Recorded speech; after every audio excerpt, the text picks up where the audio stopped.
If I could get your attention, please, we'll get started with our event.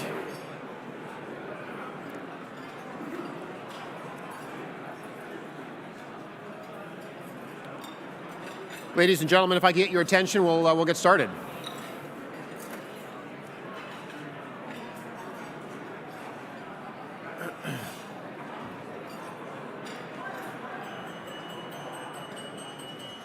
Thank you. To the table over there that helped me out, thank you very much. I appreciate it. Ladies and gentlemen, please join me in welcoming our webcast viewers. My name is Andrew Graham, President of the Canadian Club of Toronto and your host for today. Viewers, thank you for joining us. I think it's important to sort of acknowledge the irony at the heart of today's event, which is that this is a conversation about one of the most cutting-edge sets of technologies that we enjoy today. We're going to be hearing about researchers who are doing things really at the very edge of human knowledge. But we're talking about it in a format that really is as old as humanity itself. We're getting together around a meal to have the conversation. And I spend my days building a technology company, but I'm so proud to be involved with the Canadian Club because I think there is something irreplaceable, and especially in this age of technology, even more important than ever, about getting together over a meal to talk about important issues of the day. And I want to thank all of you for voting with your feet and being here today to be part of that, to play a role rather in that conversation. Thank you very much for being here.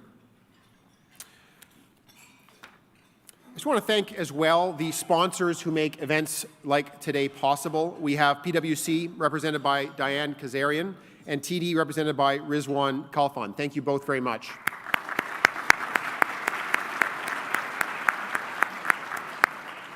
And I'd also like to thank EY, which sponsored the participation of our youth and young leaders joining us from the Rotman School of Management. Where are you folks? Over there. Thank you for joining us. Thanks, EY.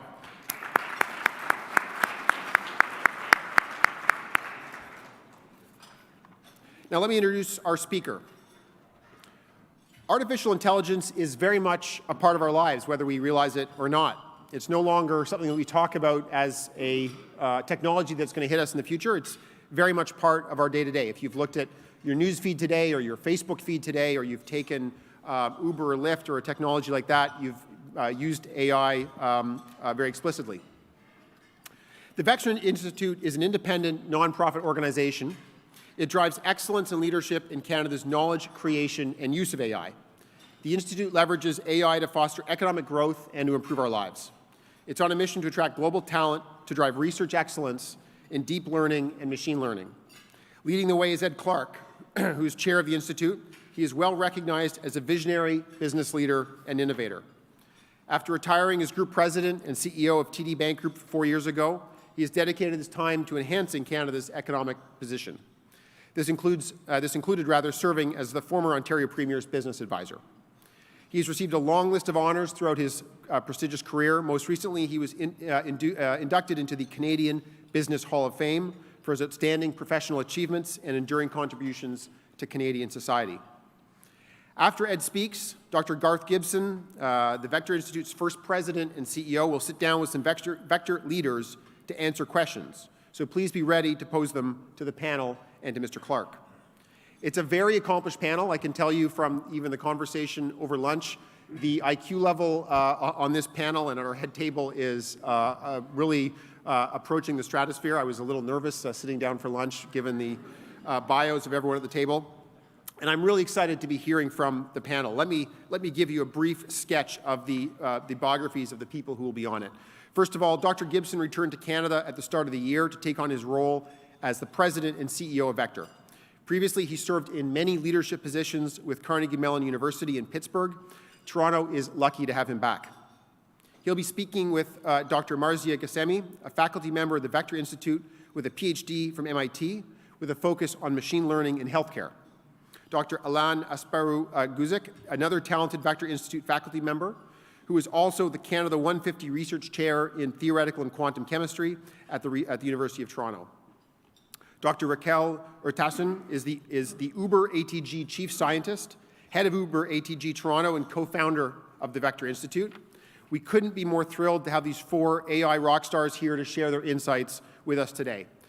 Ed, I'm pleased to pass the Canadian Club of Toronto's podium over to you and to your Vector colleagues. Thank you very much.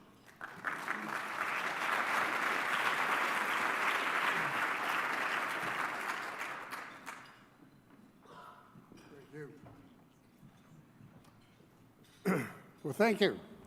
It's just great to be here, and thank you all for coming. I think if you've now figured out, I'm the warm-up act, and so I'll try to go through my stuff, and then you get to see the real smart people. I have to tell you, it's kind of amazing. I've had a peripatetic career, but that I'd be standing in front of a group like this talking about the future of AI in Canada. Would you have thought 10 years ago you'd have a banker talking about AI?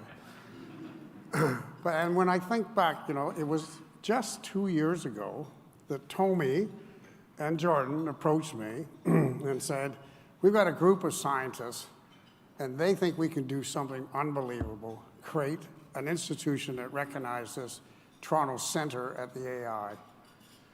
And when I think about that, I say, wow. But I also think about it's amazing of how much AI has changed for Canada and the world in those last 2 years. Now, among those changes was the launch of the Pan-Canadian AI strategy. And the centerpiece of that strategy was this very simple idea. Could we have a partnership of Canada's 3 national AI institutes? Vector in Toronto, AMI in Edmonton, and Mila in Montreal. And if we could do that, if we could have these work together, they could develop and attract the best AI talent in the world. They could help encourage and speed up the application of AI within Canadian companies and equally important in public institutions. And they could help scale Canadian AI startups to make them into globally competitive firms. Facilitating and funding the Institute is CFAR, who has to be noted was a very critical earlier supporter of AI research and remains today the leader of a nationally inclusive AI conversation and programs about social and political issues.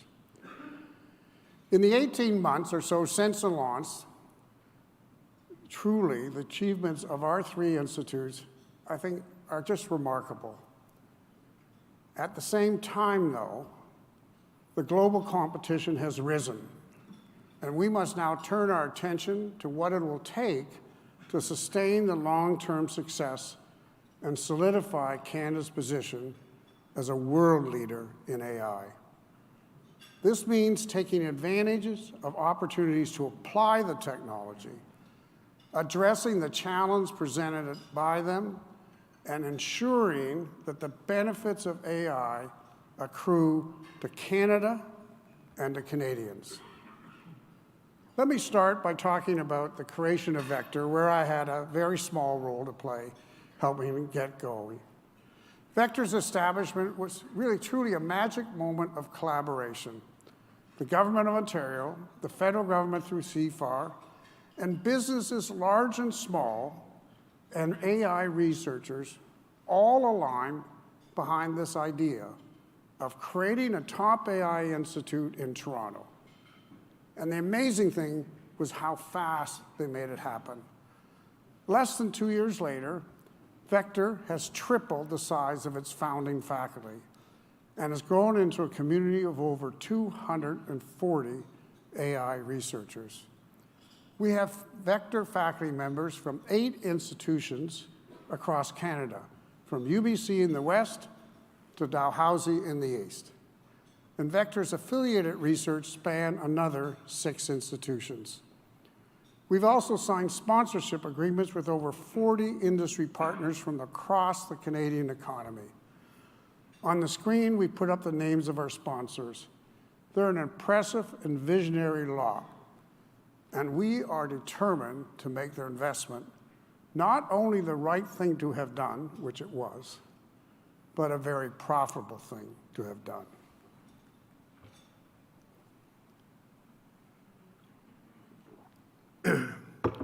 When we conceived of Vector, we had a fairly simple but powerful idea that we could create a high-profile brand that would help recruit and develop a critical mass of top AI minds, and that this nucleus of top researchers would initiate a virtuous cycle of talent attraction and then investor interest. And that, in turn, would lead to a denser AI ecosystem, more knowledge economy jobs, and a rising competitive advantage for Canada. Supply, in this case, would truly create its own demand. It didn't take long to actually start seeing the results. In the last 18 months, we've attracted major companies and investment. Accenture, Etsy, Google, Intel, LG, Microsoft, NVIDIA, Samsung, and Uber, to name just a few. And Canadian companies like Thomson Reuters, RBC, TD, notice I said RBC before I said TD, Manulife, gotta keep in good with these guys, Manulife, Shopify, Deloitte, and Linamar have all committed to building AI capacity and acquiring talent. The Vector Institute has been among a series of catalysts, because it wasn't obviously just Vector, that have actually attracted over $1 billion of investments, which will result in the creation of 25,000 jobs. This growing collection of firms provides many career options for top scientists who may be considering a move to Toronto.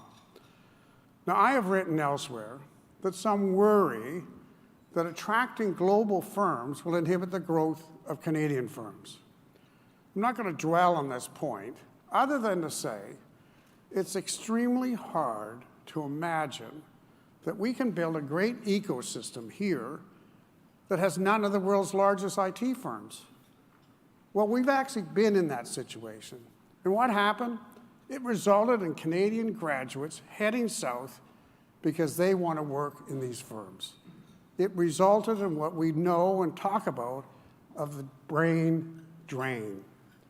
Today, we have exactly the opposite. We have a brain gain going on. CBRE has reported that Toronto is the largest net gainer of tech talent in North America. From Silicon Valley, Seattle, Boston, New York, they don't compare with what's going on here. We're adding 10,000 new tech jobs, in greater people coming in that are going out. That's an amazing turnaround. And how did it happen? Well, it started with talented people coming here and staying here to pursue their careers, whether with foreign-owned firms or Canadian firms and institutions. AI-related investment in Toronto by the top 10 tech companies has only strengthened and reinforced this great dynamic. Now, as mentioned by Andrew, you're going to have a chance to hear a panel of AR stars who can talk firsthand about Toronto's draw. Why did they come? They are among the best of the best in the world. And they had the option of going anywhere in the world, and each came to Canada after declining choices from a worldwide portfolio. And as mentioned, Garth, also a repatriated Canadian, one of Carnegie Mellon's top academics, came here with the opportunity to run Vector. Now, I say these researchers chose Canada, and that's important, it's Canada. I've been emphasizing Toronto and Vectors, but the same talent and investment attraction and virtuous circle has been happening in Edmonton and Montreal as well. Last year, Alphabet's DeepMind set up its first foreign research office in Edmonton, citing the deep admiration and respect they have for the Canadian research community. Microsoft, Facebook, IBM, Dell, and Samsung have all opened or expanded labs in Montreal. Montreal-based Element AI attracted $135 million in Series A funding and now employs over 100 PhDs. Now, these investments have led to outstanding researchers relocating to Montreal from abroad and have given local grads a reason when they graduate to say, we can pursue our careers here. At the same time that we've been attracting talent, we're also now highly focused on developing it. Vector is working with universities to expand their master's programs for graduate students, with the AI skills that we know that industry and our public institutions have told us that they need. We have set ourselves a target to graduate 1,000 AI master students in Ontario each year, and we are going to get that done. All three institutes are connecting promising students to local internship opportunities. Amy is launching a program this January that connects Alberta STEM students with industry partners. Mila's professional master program in machine learning, and I won't get in what the difference between AI and machine learning is, think of it as the same for the moment, combines coursework, you can ask them what the difference is, combines coursework with an internship and daily guidance from the Mila team. Vector is connecting top talent with our industry sponsors at our flagship job and data fairs. The last one we had 500 students, a large number of which came from abroad just to come to Toronto to meet our sponsors and look for opportunities to live and have their career here. We're going to have another one in February. Vector has also launched the Vector Scholarship in Artificial Intelligence. This is an award we've granted to the most meritorious AI master students. Many from the inaugural cohort of scholars are here today, so all your sponsors can think, go make friends with them. 66 of the best and brightest students from 20 different programs across 9 universities in Ontario. Would the Vector Scholars please stand to be acknowledged?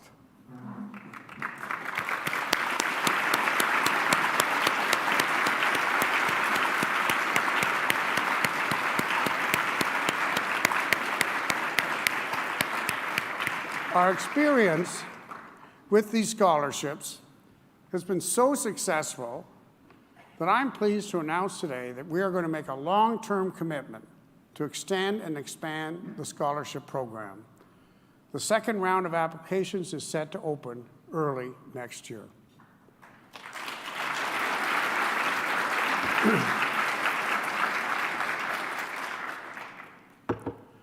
Scholarships, internships, and AI master programs at Ontario universities will be the anchor of Vector's new Raise AI initiative, which will act as a catalyst for workforce development. I would like to thank the Province of Ontario and Minister Smith for their commitment to this initiative. Thank you very much. Unfortunately, while we've done well to grow our talent space, the rest of the world hasn't been asleep. Indeed, Canada's first mover advantage is at risk. The world has determined that economic and political success will depend on a country's ability to adopt and apply AI. I need only quote Vladimir Putin. The nation which leads the world in AI will be the ruler of the world. Imagine quoting Vladimir Putin, but that's what this is, all the way to the top of countries, the people at the top. Maybe there's a country near to us that the top guy doesn't think that way, but the country does. And that they have all determined that this is the critical technological revolution going on. So as a result, nations have started to run programs to have their AI strategies. Over 20 countries have announced commitments to AI development, and they're incredibly ambitious. The European Commission intends to invest €1.5 billion by 2020. Germany has said, we'll do better. We'll do €3 billion by 2025. And we know that China is clear. Anyone that's been there, anyone that talks to them, they have set a goal that they are going to be dominant in AI by 2030. The global race for AI supremacy is truly on. If we are going to win, we have to do more than just keep the talent machine going. We need to translate that talent into economic and social benefit. And there's only one way to do that, through leading the world in applying AI. As Kai-Fu Lee has said, visionary research, however important, is no longer the most important element in this race. practical implementation is. That's the name of the game. The ability to use AI to improve efficiency, to develop new products, to achieve better outcomes for customers, or in public goods, ultimately, what will distinguish the national winners. We've grown a base of talent here that can do that, but we cannot waste it. Vector is doing its part. Our researchers are educating people in industry through programs that give sponsors the chance to talk to our scientists about potential use cases and AI issues. Our researchers are also working with partners to apply AI. Consider our work in healthcare. Now, this is a sector where Canada has an enormous competitive advantage. We have a data advantage because we have single-payer health systems, and we have an incredibly diverse population. This is a dreamland for AI researchers. Together with our health partners, we're establishing secure computing infrastructure to study de-identified province-wide health data. Vector researchers are looking into important differences between diabetes types.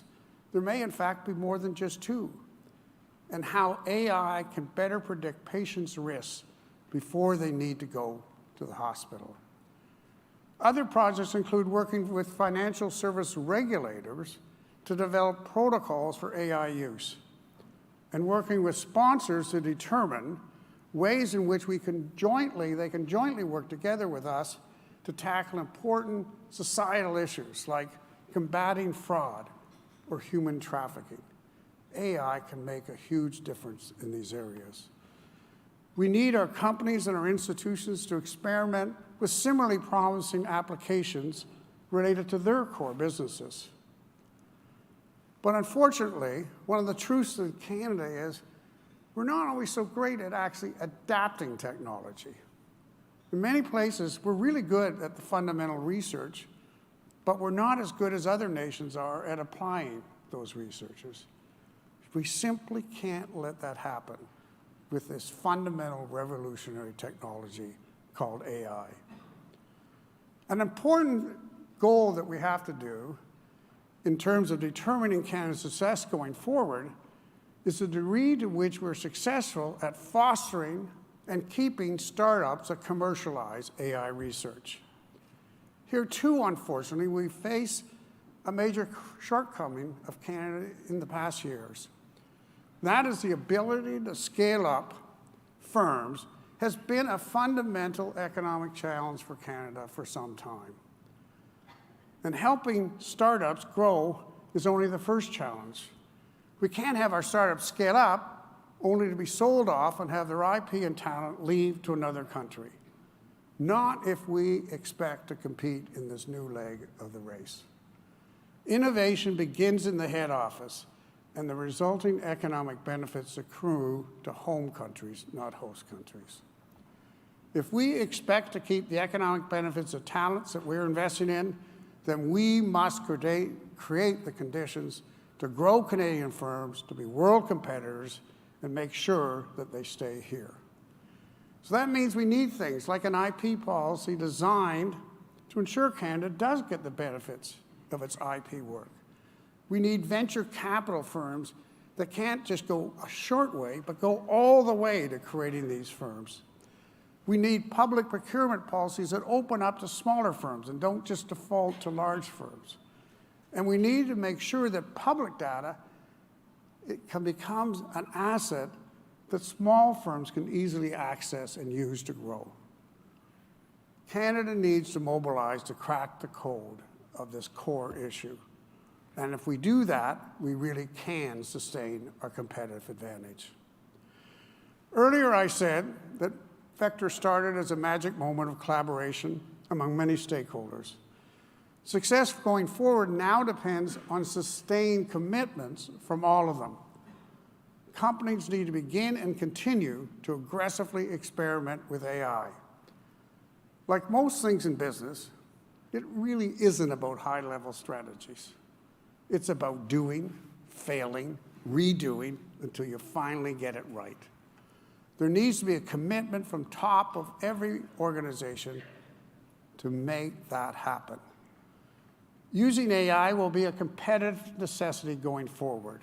Every company has to take this seriously, because if they don't, they should know their competitors are going to. And companies also have to get better at training their employees. An absolute legitimate worry about AI is among the employees is, are this going to be used to destroy my job, including white-collar jobs? Business must be open about the changes that are underway, and they have to find ways to increase the skills of employees so that they see themselves as winners in this shift.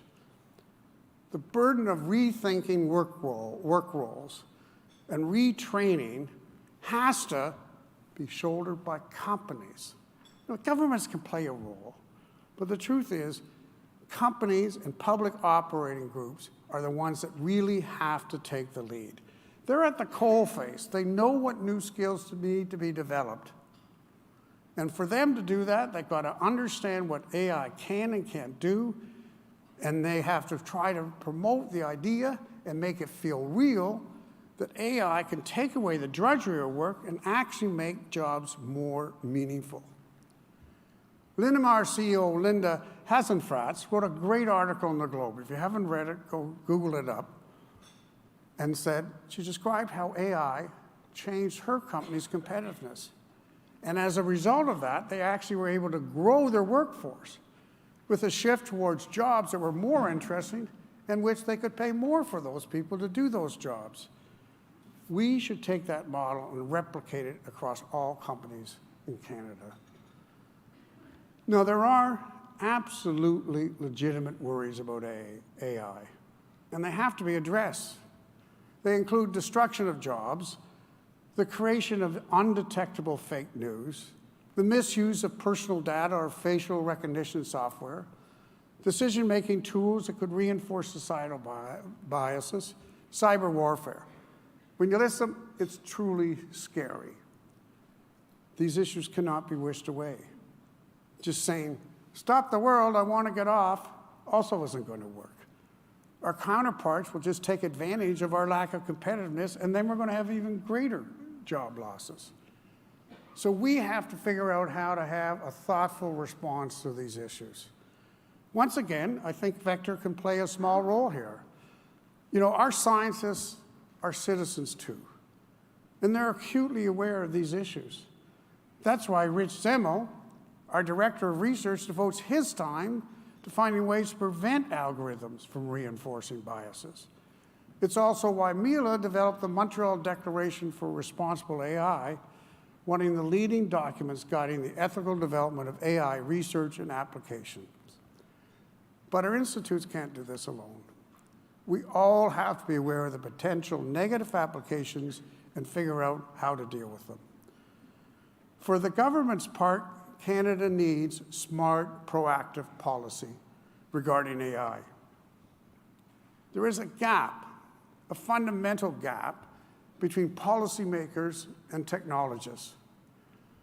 Policymakers don't really understand technology, certainly at the level that they have to. And technologists don't understand policy at all. So we have to figure out as a country how we can help close that gap. What we can't do is outsource that policy development to the rest of the world.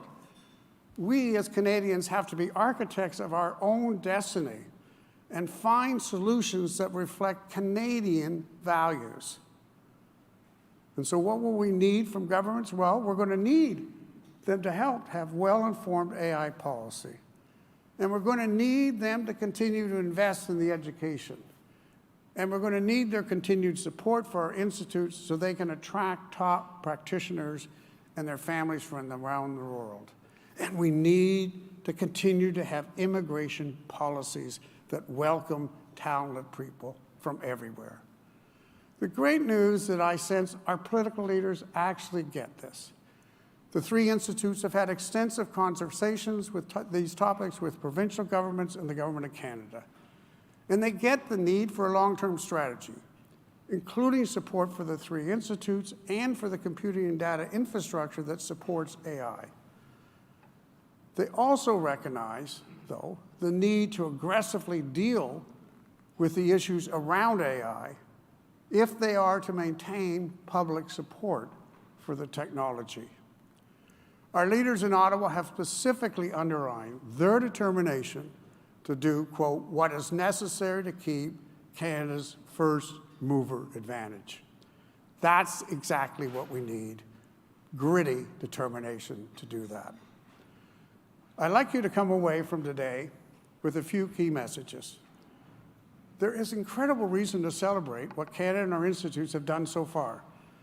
We've created the conditions for a virtuous cycle of talent attraction, increased investment, the creation of good-paying jobs. Canada is truly seen around the world as one of the countries leading the technological revolution in AI. But now many countries are also committed to being leaders in this field.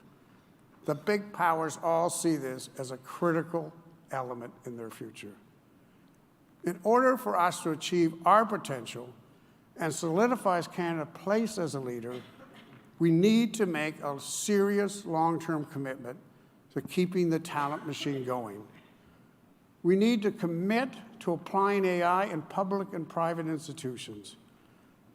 We need to commit to cracking the code on how to help our startups become sustainable, world-class competitors that remain in Canada. And we need to commit to addressing the issues that will become commonplace as AI becomes more widespread. And most important of all, we need to commit that we're going to ensure that Canadian workers and citizens have the opportunities and the security they need, and that all of them truly share in the benefits of AI. The great news about Canada is we have the people to do just that. Thank you very much.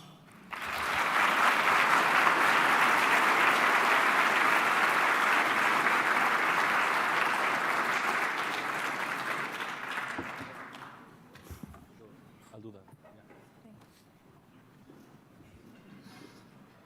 Yeah.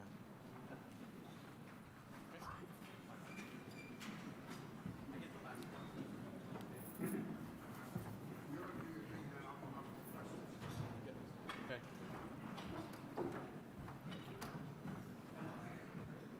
Get a microphone? I guess I'm already mic'd. All right, thank you, Ed. I'm Garth Gibson. I'm the President and CEO. I want to start by saying that both I enjoyed Ed's speech, but we owe a great debt of gratitude to Ed. Ed has been a fearless leader and has helped us build Vector in no time flat. What you heard today was where we're going, but I want to tell you a little bit about last week. Last week we were at the NeurIPS conference. It is the largest conference in machine learning and carries some of the most important results. That show worked well. There was chairs given out to a number of the Vector faculty and the other faculty by CFAR. The Prime Minister and the G7 was consulting, and Marzieh, you participated in that. Our researchers got a large number of papers published, including an unfair number of the oral papers presented compared to the world's institutions. And yes, we got to catch up to Google, but we're working on it. And 2 of the best paper awards, 2 of the 4. So for one institute in the world, having half of the best paper awards is a phenomenal accomplishment. Yeah. Now I bring you 3 of the other researchers. These are people who have all come to Canada to do research in machine learning and its impact on the world. And I want to start by asking each one of them how their research is having a big impact on the world. We'll start with Raquel. Thanks, Garth. I have to say that this reminds me of winter in Canada. It's really chilly today. Cool. So let's see. So I work in self-driving cars, which is one of the canonical applications of how AI is going to transform the world, right? So the transportation that we see is not something that can scale, right? A lot of people are moving to cities, right? Cities are getting more congested. Cars are basically not very well utilized. 95% of the time, cars are parked 20% of our cities is just parking spots. That could be actually parks where you can play with your children. More than 1.3 million people every year die. This is like 1 every minute, right? Just in traffic accidents. And 95% of that is actually due to human error, right? So AI can really transform transportation that we see. And we see the future as something where transportation will be electric, right? Will be green. Will be shared, right? We will stop buying cars. We will actually share the resources of the planet, and will be autonomous. And Canada has the leading research institution in self-driving cars, AI for self-driving cars. And I think it's up to us to really maintain this and continue with the leadership. And it's very exciting how this is going to transform for the good, the way we live. Thank you. Alon? Okay, so I work also on self-driving things, but I work on what I like to call self-driving labs, which is the idea that if you think about any scientist and how they do science nowadays, it hasn't changed as much as you think from 200 years ago, in the sense that they go to the lab and they do things by hand and look at a chemical and just pass it one way or the other. So what I work on is try to rethink the laboratory from the bottom up. And if you were to build a laboratory from scratch, you can imagine it actually doing a lot of the things in an automated fashion, but more importantly, making decisions in an AI-informed way. So what is the next best experiment to make is not an obvious choice. So AI can help us say, well, based on the experimental data I have so far, this is the next experiment I can make. And why am I so interested in accelerating discovery? Because as you probably heard, the planet is warming up. Climate change is just recently in a paper in Nature is even worse than we thought. We only have about 12 years to actually solve this issue. And a lot of the problems related to climate change have to do with materials. So if we don't rethink how we can discover materials quicker for solar cells, energy storage, water filtration, etc., we're going to have huge issues in society. So I believe that we not only need to change our cities, we also need to change basically all our infrastructure for energy production and consumption.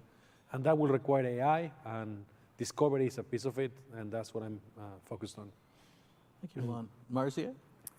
I do machine learning for health, and the reason that I wanted to go into health is I realized during my PhD that we don't actually know what it means to be healthy.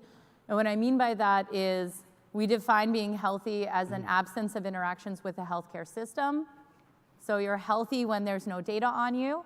And so when you ask a doctor, what should I do to be a healthy person, they legitimately don't know, right? There are very few studies that cover the kinds of people that we have to treat on an everyday basis.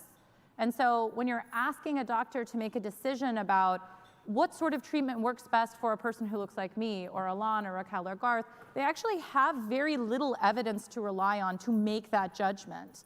And making matters more complex, often there are factors involved in how you choose treatments for people that you may or may not want to consider. So talking about medicine means we're talking about treating humans, right?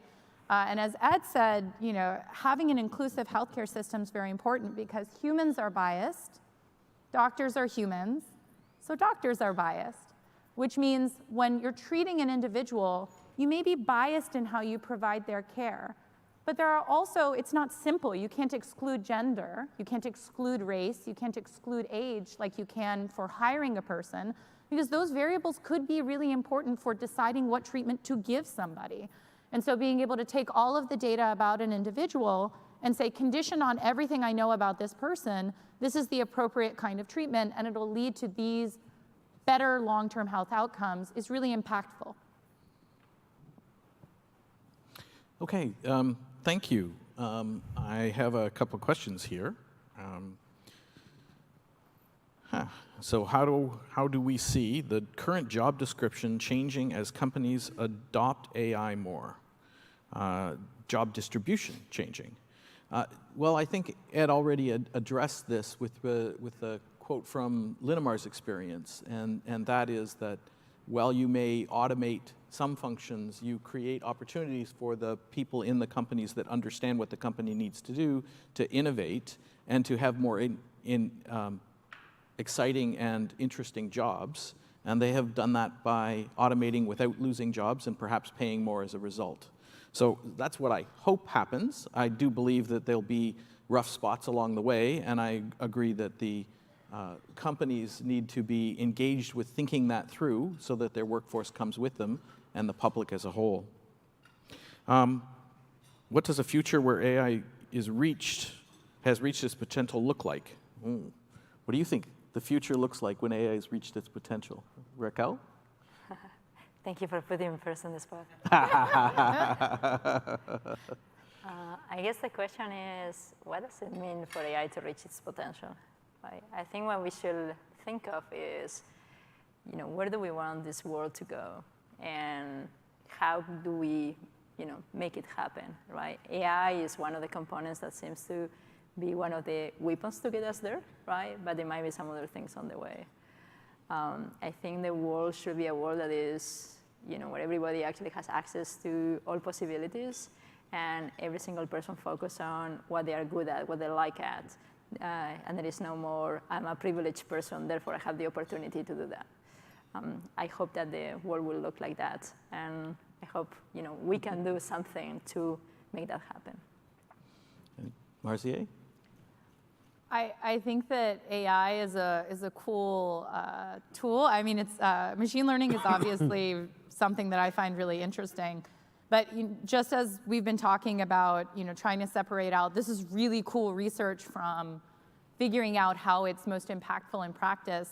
I think there are if everybody is trying to do this, right? Not everybody is going to have the same do-good attitude, right? And so I think it's really important that we focus on deciding what we want AI to do, right? You can there are many things that you can say, I already do this. I already know how to do this task. I just don't like doing it. I want AI to do it better. And we can make you a calculator, right? But if there's something that you can't do and you'd like to be able to do it, it's possible that we could do that too, like an X-ray. Right? You'd never be able to see somebody's bones without an X-ray. Maybe you didn't even know you could do that, right? And so I think figuring out what those things are and what things we never want machine learning or AI to be the final say in, right? I don't want, it depends on how cute the robot is, but I don't usually think I want a robot telling me bad news, bad medical news, right? I think there's a lot of evidence that's shown that human connection is incredibly important in healthcare. And so having that kind of insight about these are the kinds of things I'd like to build, calculators or X-rays or anything else, right? Those I think will help us realize true potential by having some direction that we think is both responsible and interesting. Thank you. Alon, do you have any comments? Yeah, I think I'm going to follow up on what Raquel is saying. The World Economic Forum calls this era the fourth industrial revolution, right? It's saying that AI, robotics, and other tools are going to generate a lot of wealth for the planet. And at the same time that we were having a previous industrial revolution back then when we started just using steam engines, a big question is how we're going to distribute the wealth that is going to be generated, who's going to get it, and how. And I think that question is equally important. The future will empower us and will give us this fantastic discovery. I really want to have a $20,000 machine that prints any chemical that you want. Think about that. You will be able to print a perfume or a drug or poison, okay? Just think about the possibilities of having a molecular printer in your desktop. So it will enable a lot of wealth for the planet, but also you have to think about how the wealth is going to be distributed and how people are going to actually benefit from it. So I think the future empowered by AI also has to think about what is the social counterpart and how they're going to play together. And I assume that means that you three would participate in those conversations on how AI should be held responsible to society. Definitely, Yes. yeah. I think we're pretty much out of time here, so we'd like to pass off to the Canadian Club. Let's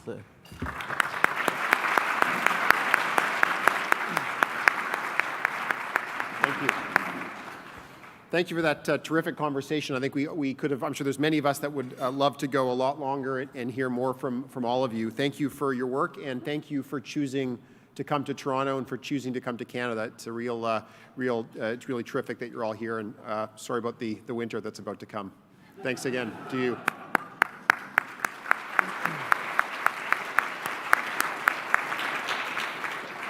Thanks also to Ed for the great remarks early on. Really exciting to hear about the vision that led to Vector and the vision that sustains it. Really exciting, I think, for Toronto and for the country to have an institute of Vector's significance and success based here. I'll just close by mentioning a few events that are coming up in the new year. First of all, we have our 42nd annual Outlook Lunch, which will take place on January 8th. We have some more events on the theme of innovation. For any of you who's interested, we have Ray Reddy, who's the CEO of Ritual, which is a Toronto success story in tech, with us on January 16th. And we also have Rana Sarkar, Canada's Consular General in San Francisco, here to talk to us about Silicon Valley and the impact it can have on businesses here, and that's on January 29th. I'd like to extend another round of thanks to today's event sponsors, PwC and TD. And I'd also like to thank MediaEvents.ca, Canada's online event space, and VVC for live streaming today's event. Just maybe one final round of applause and thanks to Ed and to all of our speakers and panelists from Gar. Thank you.